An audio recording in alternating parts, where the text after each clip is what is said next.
Ассалаумалейкум, қазақстандықтар. Біз бүгін Жамбыл облысы Мерке ауданы Тайпа шаруа қожалығына келіп, осында мал бордақылаумен айналысады. Енді осы Талғат мырзамен сұхбат алып, осы мал бордақылау алаңында заманауи мал бордақылау алаңы салынған екен. Осы туралы өзіңіз бір қысқаша айта кетсеңіз. Ассалаумалейкум, қазақстандықтар. Енді біз енді осы Жамбыл облысында, Мерке ауданында біз кішігірім осы жерде мал бордақылап отырмыз, ірі қараны.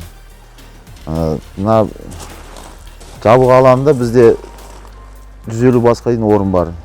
Мынау ашық алаңымызда 54 басқа шейін орнымыз бар.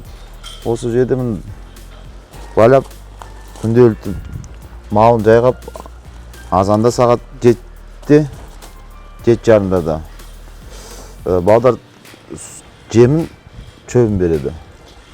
Сағат 12-де су қарамыз, одан кейін тағы жем шөбін береді. Күнде 3 мезгіл мал жем шөбін 3 мезгіл береміз. Енді қарап тұрсақ, бұқаларыңыз күйлері жақсы. Оны өзінің бір арнайы тәсіліңізді айтып атсыз. Таңертең жем бересіз, обедте суын бересіз, кешке қайта жем беріп, сонымен енді мысалға мына ашық алаңда алды ашық, осыған бір себептер бар ғой.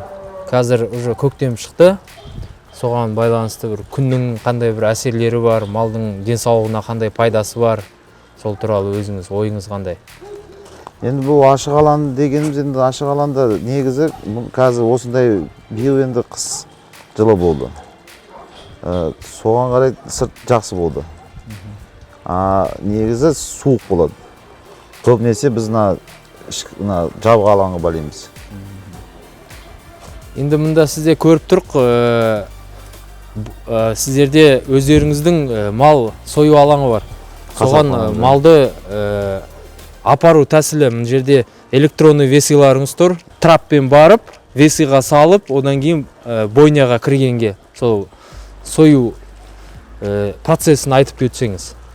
Енді біздің қазірде ашық алаңда тұрған малды бұқалады. Немен линия деп қоямыз. Біз негізі жіппен бір адам ұстайды алдында. Өйткені бұл жем жеп тұрған мал, ашын бұлай айдап баруға жүрмейді ол. Алдында жіппен ұстап отырады, артынан айдап барады. Осыған кіргеннен бізде мына сыртта живой вес дейді. Соған малды өлшенеді. Малдың живой весін көреміз. Кейін ары қасапханаға кіргіземіз. Қасапханадан живой веспен малды сойылып, таза салмағын, соң процентовкасын өзімізге біліп отырамыз. Енді шамамен қанша процент өзіңіздің ойыңыз? Біздің қазір шығып атқанымыз 59-60-ға шейін жетіп қалдық. Ой күшімен жасалған, Қазақстанда өндірілген осы отандық биопрепарат бентабак туралы айта кетсеңіз, осы шаруашылығыңыздан бұқаларға беріп қолдандыңыз ғой? Біз қолдандық, сіздердің препараттарыңызбен. Ол препарат негізі бұлай өзін нормасымен беріп отырды. Енді біз көбінесе арпа бидаймен бағамыз, береміз. Бұқалардың қандай айырмашылығын байқадың со биоқоспаны берген кезде? Биоқосып бергеннен кейін бұқа негізі суы кішкене азайды. Бұқаларымыз көп жем жеп қойса сыйтын. Шықырлысы. Дұрыс жүрсем. Қазір ол мен табак бергеннен кішкене жем жеуді жақсы болды. Ас қорыту жүйесі дұрысталды ғой. Аппетит ашылып, яғни тез ет алуға соған мүмкіндігі тигізіп, сондай витаминизацияны, обмен вещества дейміз ғой. Соған бір себебін тигізді ғой. Көмектесті. Міне сіздердің жем сақтау жемханаға келіп тұр екенбіз. Осы туралы бір өзіңіз айта кетсеңіз, жем қанша мөлшерде мынақа сияды, және де осы арада сіздер бұқаға жем берерде бентабакты қосу, қандай тәсілде қанша қосасыз, сол туралы қысқаша айта кетсеңіз өзіңіз.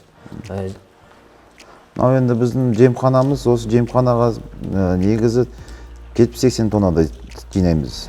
Осы 70-80 тонна негізі арпаны бүтіндей алып, өзіміздің дробилка, осы дробилкадан арпаны бүтіндей дробить етіп, осындай дробленный болып шығады. И сіздердің бентабактарыңызды қостырып, өз нормативі бойынша. И сөйтіп араластырып, балдар малға уже сразу осы жерден алып, дайын алып кете береді. Бентабақ, малға, қаймақ, во. Ал енді мал бордақлау жерінде өздерінің ерекшелігі осы мал сою алаңы бар екен. Яғни убойный цех деп қоямыз. Соны Талғат мырзамен осы убойный цехтың қызметімен таныстырып жерсеңіз, қандай мал кіреді, соны осы заманауи техникамен сіздер кейінгі тұтынушыға етті жіберу процесін көрсетіп жерсеңіз. Ал енді бізде осы есіктен бұқа кіреді. Бокс оглушение деп қойды ғой қазір. Осымен ар жақтан тоққа қосылады, 127 ваттпен оглушать етеді. Есіктен түседі де бұқа осы жерге түседі. Осы жерден балдап, шақпен бауыздап, лебедкамен көтеріп, терісін. Осы жерге мына жағына қарай тартамыз.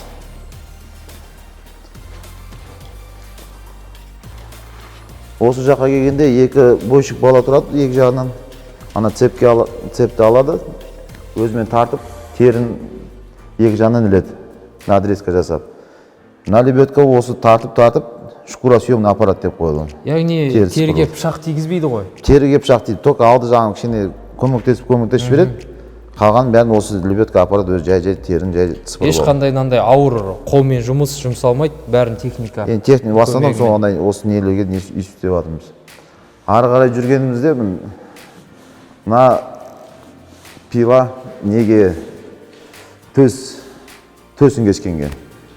Осы арамен төсін кесіп, ішіндегі шұқырлыстарын мына столдың үстіне түседі.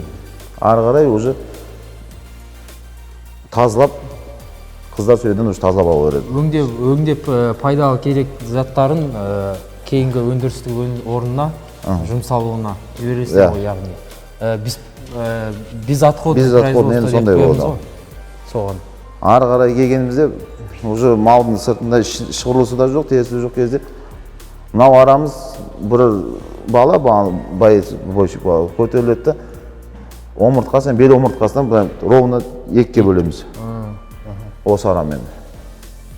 Ары жүргенімізден мияқтан мынау вес таразымыз, электронный таразымыз аға. Ар жақтан көрінеді весін жазып, именно холодильникке полностью осы жаққа қарай тушамен кіреді уже. Холодильниктеріңіз қанша мөлшерде ет сақтауға мүмкіндігі бар? Негізі минус 5-10-ға дейін бара береді. Қанша сыйымдылығы? Сыйымдылығы 10 тонна. 10 тонна. Керемет. Міне. Еттің жағдайы осы неделімді тұрады.